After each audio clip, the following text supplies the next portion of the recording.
రాహుల్ గాంధీ ఏమో అదాన్ని తిరుగుతాడు, అక్కడ రేవంత్ రెడ్డి ఏమో స్విట్జర్లాండ్ పోయి అక్కడ చలి బాగుందని చెప్పి అదాన్ని గట్టిగా కౌలించుకొని 12,000 కోట్ల ఒప్పందం కుదుర్చుకున్నా అని సిగ్గు లేకుండా ఇవాళ ఒక్కోవైపు వాళ్ళ నాటకాలు. ఎవరితో కలుస్తున్నారు? అదాని దొంగనా దొంగ కాదా చెప్పుడు పని. రాహుల్ గాంధీ దొంగ అంటాడు, రేవంత్ రెడ్డి పోయి ఆయనతో అలాగే బలే చేసుకుంటాడు. ఎవరితో మ్యాచ్ ఫిక్సింగ్ చేసుకున్నారు? కాంగ్రెస్ బీజేపీ మంచి కనబడతలేదా మనకు అండర్స్టాండింగ్? ఇంకొక మాట, ఇక్కడ మీ పూడూరులో ఇప్పుడే ఆ పోరాట సమితి వాళ్ళు వచ్చి ఒక విజ్ఞప్తి ఇచ్చినారు. మా పూడూరులో 12 లక్షల చెట్లు తీసేస్తారట. 3,000 ఎకరాల అడవిని నాశనం చేసి అక్కడ రాడార్ అనేది పెడతారట.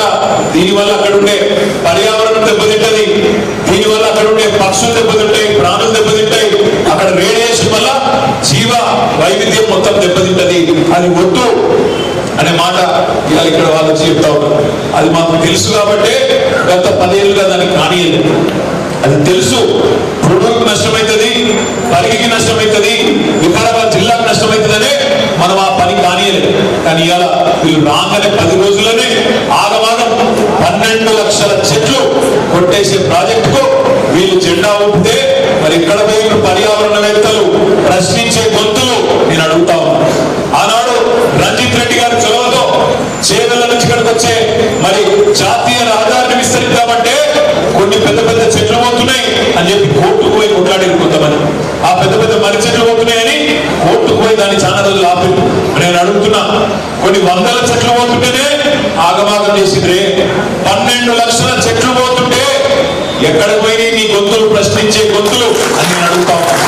12 లక్షల చెట్లు పోతుంటే ఎక్కడైతే ఈసా ఉంటుందో, ఎక్కడైతే మూసా ఉంటుందో, ఈ రెండు కలిసి మూసి అవుతుందో కిందికి పోయి అట్లాంటి అద్భుతమైన ప్రాంతం మన ప్రాంతం, మన వికారాబాద్ జిల్లా. మన వికారాబాద్లోనే మూసి ఇటుకెళ్ళి ఇటుకెళ్ళి బయలుదేరుతుంది. మరి అట్లా మొత్తం పర్యావరణం దెబ్బతింటే అడవులని పోతే రేపు వర్షాలు పడతాయా? మూసీకి నీటి చుక్క వస్తుందా? ఈ ప్రాంతంలో వ్యవసాయానికి మనుగడ ఉంటుందా? ఆ రేడియేషన్ తోని నష్టం జరుగుతుందని చెప్తున్నారు. ఇవన్నీ తెలుసా ఈ ప్రభుత్వానికి? తెలిసి ఒప్పుకున్నారా, తెలియక ఒప్పుకున్నారా నేను అడుగుతా ఉన్నా. ప్రజాభిప్రాయ సేకరణ మళ్ళా చేయాల్సిన అవసరం లేదా? ఎప్పుడో 10 ఏళ్ల కింద సాటుకు మాట చేసిన ప్రజాభిప్రాయ సేకరణ ఇప్పటికి కూడా అదే కరెక్టా నేను అడుగుతా ఉన్నా. దయచేసి ఆలోచించండి. నేను ఈ ప్రభుత్వానికి డిమాండ్ చేస్తా ఉన్నా, పరిగి వేదికగా మీరు ముందు పరిగిలో ఒక బహిరంగ సభ పెట్టండి, బహిరంగంగా ఒప్పుకోండి, చెప్పండి 12 లక్షల చెట్లను కొట్టేస్తున్నారో చెప్పండి. 3,000 ఎకరాల అటవీ భూమిని తీసుకోవడం వల్ల ఈ ప్రాంత ప్రజలకు మీరు ఇచ్చే ఉద్యోగాలు ఎన్ని చెప్పండి. ఏదో చెప్తున్నారంటే ఉద్యోగాలు ఇస్తామని నేను మీకు ఇవాళ చెప్తా ఉన్నా. అక్కడ వచ్చే ఉద్యోగాలలో వస్తే మనలకు చెప్పరాసి ఉద్యోగాలు వస్తాయి తప్ప వేరే ఉద్యోగాలు మనలకు రావు. ఎవరికో వచ్చే వేడికలు వచ్చి తీసుకుంటారు తప్ప మనకేమి రాదు. ఉన్న అడవి పోతుంది, ఉన్న చెట్లు పోతాయి, ఉన్న పర్యావరణం పోతుంది, మీదికి రేడియేషన్ సమస్య వస్తుంది తప్ప దానివల్ల లాభం లేదు. అందుకే 10 ఏళ్ళు తెలుసు కాబట్టి మన ప్రభుత్వం ఉన్నప్పుడు వీళ్ళని రానియలేదు. అది వెరీ లో ఫ్రీక్వెన్సీ అంటారు, ఆ నేవీ రేడార్ వ్యవస్థ VLF అంటారు. దాన్ని వీళ్ళు తీసుకొచ్చి తెలిసి తెలియక ఇష్టం వచ్చినట్టు చేస్తుంటే ప్రధాన ప్రతిపక్షంగా మేము చూస్తా ఊరుకోము. తప్పకుండా ఎప్పుడైతే ప్రజా సంఘాల నాయకులు ఎవరైతే వచ్చినారో, ఎవరైతే ముందుకొచ్చి పోరాటం చేస్తున్నారో వాళ్ళని అభినందిస్తూ వాళ్ళకు అండగా బీఆర్ఎస్ పార్టీ ఉంటుంది అనే మాట కూడా మీ ద్వారా నేను తెలియజేస్తా ఉన్నాను. నగరానికి ఒక గుర్తింపు ఉంటుంది, హైదరాబాద్ నగరానికి ఒక గుర్తింపు ఉన్నది. ఈ యొక్క గొలుసుకట్టు చెరువులతోని లేక్ సిటీగా హైదరాబాద్ నగరానికి చార్మినార్ ఒక తలమానికం. వీటన్నిటినీ చార్మినార్ కావచ్చు, హైదరాబాద్ అండర్ గ్రౌండ్ డ్రైనేజ్ కావచ్చు, ఉస్మానియా హాస్పిటల్ కావచ్చు, ఉస్మానియా యూనివర్సిటీ కావచ్చు, ఉస్మానియా లేకపోతే ఇక్కడ ఉండే చాలా కన్స్ట్రక్షన్స్ ఏవైతే ఉన్నాయో ఇవన్నీ మీలాంటి బిల్డర్స్ కష్టపడి నిర్మించడం వల్ల నిర్మాణం జరిగినవే. ప్రపంచంలో ఏ దేశం యొక్క గుర్తింపు అయినా ఆ దేశంలో ఉండే heritage buildings or heritage constructions.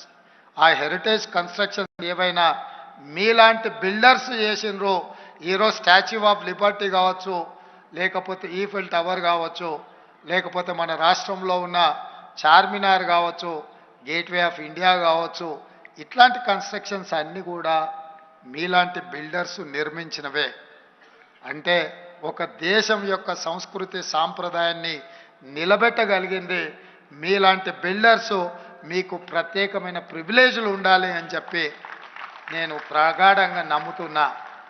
అందుకే ఈరోజు ఈ హైదరాబాదు నగర అభివృద్ధిలో భాగమైన ఆనాటి మూసి ఈరోజు ఒకరోజు మూసి అనేది అసెట్, ఈరోజు మూసి అనేది ఒక లయబిలిటీగా మారింది. దీనికి మనం అందరం కారణం. అందుకే మూసి రివర్ని రివైవ్ చేయడానికి, మూసి రివర్ని మళ్ళీ పునరుద్ధరించడానికి ఒక బృహత్తరమైన కార్యక్రమాన్ని మా ప్రభుత్వం తీసుకున్నది. అందులో భాగంగానే తేమ్ రివర్ నుంచి మొదలు పెడితే సబర్మతి వరకు గుజరాత్లో నిర్మించిన ప్రతి ప్రాజెక్టును మేము పరిగణలోకి తీసుకుంటున్నాం. వివిధ రాష్ట్రాలలో పునరుజ్జీవింపజేసిన నదీ పరివాహక ప్రాంతాలను దృష్టిలో పెట్టుకొని మూసీ రివర్ ఫ్రంట్ అనే ప్రాజెక్టును తీసుకురావాలి అని చెప్పి ఈరోజు మా ప్రభుత్వం నిర్ణయం తీసుకున్నది. 55 కిలోమీటర్లు ఉన్న మూసీ రివర్ని పునరుజ్జీవింపజేయడంలో మీ అందరి సహకారం ఉండాలి. మీ అందరి సహకారంతో పాటు మా ప్రభుత్వం కూడా ఒక విజన్ డాక్యుమెంట్, ఒక విజన్ పాలసీని తీసుకురావాలని నిర్ణయం తీసుకుంది.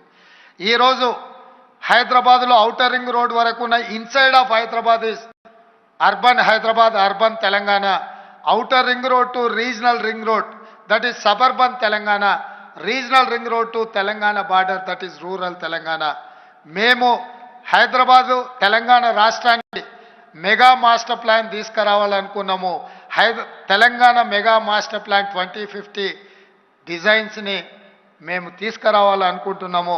తొందరలోనే ఎక్స్ప్రెషన్ ఆఫ్ ఇంట్రెస్ట్ని కాల్ ఫర్ చేస్తున్నాము. ఇక్కడున్న బిల్డర్స్ ఎవరైనా ఈ మెగా మాస్టర్ ప్లాన్ తయారు చేయడంలో మీ యొక్క ప్రత్యేకమైన పాత్రను, ఈ తెలంగాణ రాష్ట్రాన్ని రీడిఫైన్ చేయడానికి మీ అందరి సహకారం ఉండాలి. మీరు అందులో పాల్గొనాలి. మీ ఎక్స్పీరియన్స్ అంతా కూడా అందులో కంట్రిబ్యూట్ చేయాలి అని చెప్పి ఈ వేదిక మీద నుంచి బిల్డర్స్ అందరికీ నేను విజ్ఞప్తి చేస్తున్నా. ఎందుకు అని అంటే ఈ హైదరాబాద్ నగరాన్ని పునర్నిర్మించుకుంటేనే ఈ హైదరాబాద్కి మూసి యొక్క బిగ్గెస్ట్ అసెట్. ఈ మూసిని రివైవ్ చేసి all along with Musi connecting corridor develop చేయాలి. అదేవిధంగా మెట్రో రైల్ని యాడ్ చేయాలి. అదేవిధంగా స్పోర్ట్స్, ఎంటర్టైన్మెంట్ అండ్ కార్పొరేట్ కంపెనీస్కి కావాల్సిన infrastructure and hotel, other entertainment ప్రాజెక్ట్స్ని అన్నిటిని కూడా మూసీ రివర్ బేసిస్ మీద ఈరోజు తయారు చేయాలి అని, ఆ ప్రాజెక్టును ముందుకు తీసుకెళ్లాలని ఆ ప్రభుత్వం అనుకుంటుంది. అందుకే మీరందరి బిల్డర్స్ అసోసియేషన్ని, ఆల్ ఇండియా బిల్డర్స్ అసోసియేషన్ కూడా నేను విజ్ఞప్తి చేస్తున్నా. మీకు ఒక గ్రేట్ హిస్టరీ ఉన్నది. మీకందరికి ఎంతమందికి తెలుసో నాకు తెలియదు, అందరికి తెలుసని నేను అనుకుంటున్నా. దేశానికి స్వతంత్రం రాకంటే ముందే 1941లోనే మీ బిల్డర్స్ అసోసియేషన్ ఆఫ్ ఇండియా ఏర్పాటు జరిగింది. మీ అసోసియేషన్ ఏర్పడ్డ తర్వాతనే ఈ దేశానికి స్వతంత్రం వచ్చింది. You have 80+ years experience is there.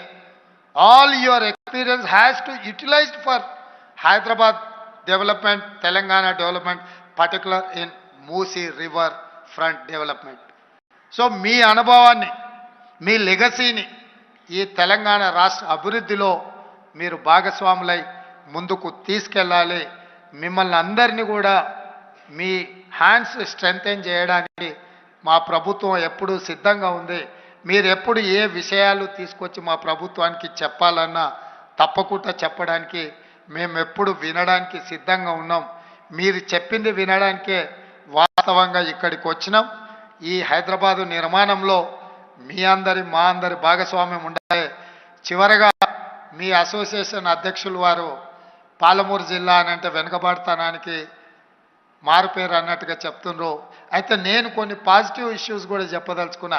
Hyderabad state ఏర్పడ్డ మొట్టమొదటి రాష్ట్ర ముఖ్యమంత్రి కూడా